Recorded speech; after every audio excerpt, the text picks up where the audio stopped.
Hi, Premier Moe. It's great to see you. Thank you so much for making the time, and it's great to see you here in studio. Great to see you, Bessie. I appreciate it. I wanted to start off on the agreement overall with China, in particular the portion of the agreement that offers agricultural relief. Right now, that relief is time-stamped until the end of 2026. I know you've characterized this as a quote-unquote big win. Is that really a big win? No, I think it is. And at first, I would just say this is from an agricultural perspective, whether it's canola or pulses or even the seafood that we see in the beef. It's a restoration of some of the trade that we traditionally have done with China, and in the the new environment that we have in trade negotiations around the world, there is a lot of uncertainty, and I think this provides some certainty for a period of time and the opportunity then to move beyond that. And the third thing I would just say with that is I think it really points to the fact of this restoration of trade, as well as where we go from here. Engagement, in-market engagement around the world by all levels of government and industries is so crucially important. I understand a restoration of trade, but like you said, like it's until provides some certainty until the end of this year. Whereas on our end, we appeared to have provided more certainty than just till the end of 2026, with restoring what was back in 2023 in the EV market. Is it your understanding that more concessions will be necessary to extend that relief beyond 2026, and is that really a good idea? No, I don't think so. I think there's opportunities actually for us to not only start engaging on extending what is a solid agreement in the restoration of an agricultural market for Canadian goods in China, but actually to build on that into some other products, maybe in the energy space as well. What does that mean? You don't think you're going to have to, Canada will have to offer anything else in order to get, like, if that were the case, why don't we already have relief beyond the end of 2026? This is a step. Step in a broader trade relationship, I believe, and it's restoring some of the trade that we had. It's not it's not the end of the race by any stretch, but I don't think that's going to be true in any of the trade negotiations that we see in, today's day. It's fundamentally changed from the broad monthly, yearly negotiations, signing with a multi-country, multi-sector trade deal. Now what we are into is a new environment, I believe, around the world where you are, signing much more specific trade agreements with various countries, and that's why, one, we need to be in market, and two, we need to take the steps when they're available. Do you think that's going to be the case with CUSMA? I won't preclude what that will look like. I would say that the CUSMA agreement we have is one of the most beneficial trade agreements in the world to all of the parties that are signatories to it. It would be my hope that it would continue and maybe be reviewed to some degree, like it should be, as times change. But it would be my true hope that that would be able to continue because of the benefit to all of North America. So do you think that Canada should take the approach of sector by sector sort of trade agreements as you've described we have pursued with China, or would you rather, for example, with India, as the federal government has indicated, there be efforts to reach a broad free trade agreement? If we can get to a broad free trade agreement, and we just did see India, I think, take steps towards that with the European Union. If we can get to that, that's great. If we are unable to get to that, I think we need to look at taking the steps sector by sector with various countries that we can. And again, if you're not in a market, if you're not having those discussions with virtually all countries around the world, you're not actually able to take those initial steps or get to that broader agreement. So the goal and the golden standard is that free trade agreement, multi-sector, potentially multi-country, like CUSMA. But in the absence of that, and there is much absence to that in today's day and age, we need to be in that market negotiating those specific sectors that are important to our economy. Let me make a more specific question then. Should there be an absence of that with China, given the concerns in not just the national security space, but around their trade behavior as well? To the broader trade agreement? Yeah, like should basically, you're saying that where not possible, we should go sector by sector. My question is, on principle, should that be our approach to China? Should we be avoiding a comprehensive free trade agreement given the patterns of behavior economically? Well, I think that is our approach, and I think the federal government has indicated that to whether it be the American president or others, that we are not looking for a broad-based free trade agreement with Canada. It's a different environment, or sorry, with China. It's a different environment than maybe negotiating with a country like the United States of America, certainly, who has traditionally been an ally despite more recent challenges that we've had in our relationship, or even a country country like India, where I think the goal of a broad-based trade agreement is certainly within the realm of possibility. And in the meantime, maybe we have to take some of these sector-by-sector agreements, memorandum of understandings, what they might be, in order to advance to that.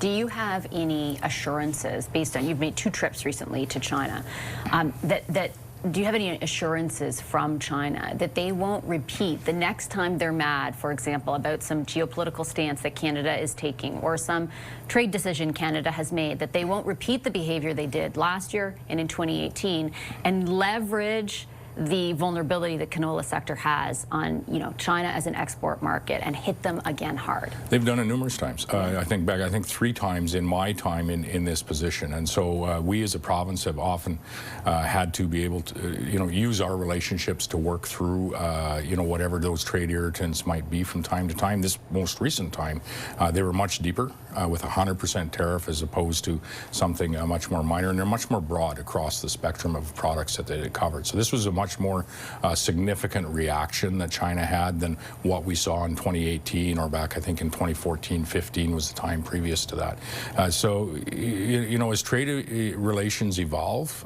you're going to see these types of things, and I think the how we deal with that is we're part of the conversation, and we're not pushing away from the table. We're always at the table in the the good times, and maybe more important to be at that table having those negotiations in the challenging times, yes, with countries like China, India, and others. And if we're truly serious about determining our own destiny as Canadians, diversifying our economy as Canadians, we don't have the ability to, broadly pick and choose who we're going to deal with. There's some, obviously, countries that are going to have red lines, but we need to be engaging in virtually all countries where we can have that economic relationship. Respectfully, though, Premier, should there be more caution in deepening a relationship with a country that has exercised the kind of behavior that you just described? Like, if I'm someone involved in the canola sector, am I not worried about the propensity of this trading partner to do it again? We've been trading with them for literally decades now, and this is not deepening that trade relationship. However, I would say there's some opportunities to do that. There is opportunities to do that, and we should be looking at that on an individual basis if we can do it, and it's beneficial to Canada. What this is a restoration of agricultural trade that we have literally had a trade relationship from Saskatchewan's perspective and Canada's perspective with China for decades now. And so that's what this is. But we do have to be careful when we start to potentially expand some of that trade. But we also have to not shy away from those discussions, whether it be with China or whether it be with us as Canadians, if we're serious about determining our own destiny, expanding our economic opportunities, and diversifying our trade around the world. China is one of the largest markets and economies in the world. And if you are truly committed to diversifying our trade, you have to be at the table having those discussions. And we have been the last while. The agreement, as it was, eventually instigated a reaction from the U.S. president that was different from the initial reaction, where he then started threatening 100% tariffs on everything Canada sends to the United States. The Prime Minister, when he was in Beijing, you were sitting, I think, just a couple of people away from, maybe even right next to him. At one point, kind of remarked about how, the progress we have made, he said, in the partnership with China, as he referenced in that meeting, with the highest levels of the Chinese Communist Party, sets us up well for the new world order. Did you agree with that assessment? That's not a statement I would use. But in saying, because it's interpreted in many different ways by many different people.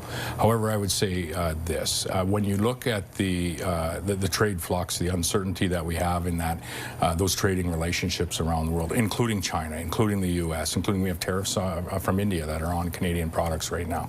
There very much is a change in how trade relationships, trade agreements are coming together, and I explained that earlier with respect to the broader multi-sector trade agreements are maybe not be entirely a thing of the past, but may not be as achievable as they were just a few years ago. And so how we approach trade, how we engage with countries, it's different in each country, but we need to be there as Canadians if we're truly serious about expanding our economic opportunities, diversifying where those products are going, where we're trading around the world. And I would say that I see a federal government that is making that a priority. Minister Hodgson today is in India at an energy summit. That's good. That's where our energy minister, our national energy minister, should be.